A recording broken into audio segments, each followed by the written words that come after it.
Hi guys, welcome to our channel. ఈరోజు మేమైతే carrot fry అయితే చేసుకోవాలనుకుంటున్నాను. దానికోసం నేను క్యారెట్ని అయితే పై తొక్కంతా చెక్కేసుకొని వాటిని నీట్గా కడిగి ఇలా అయితే తురుముకున్నాను. ఇప్పుడు ప్రాసెస్ మొదలు పెడదాము.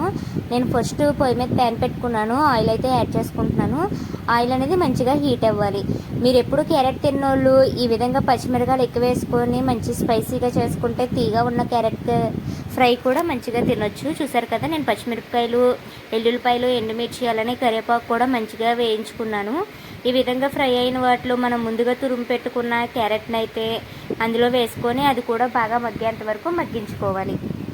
చూసారా, ఇది కూడా చక్కగా మగ్గుతుంది. మూత పెట్టి మంచిగా మగ్గించుకుంటూ మధ్య మధ్యలో కలుపుకుంటూ ఉండాలి. చూసారు కదా, ఈ విధంగా వేగిన క్యారెట్లలో అయితే ఇప్పుడు నేను ఉప్పు, కారం, పసుపు కూడా అయితే యాడ్ చేసుకుంటున్నాను. ఇప్పుడు సాల్ట్ కొంచెమే యాడ్ చేసుకోవాలి, ఎందుకంటే కర్రీ కొంచెమే ఉంది కాబట్టి. ఎక్కువ యాడ్ చేసుకుంటే కష్టం అయిపోద్ది, అప్పుడు తినలేము.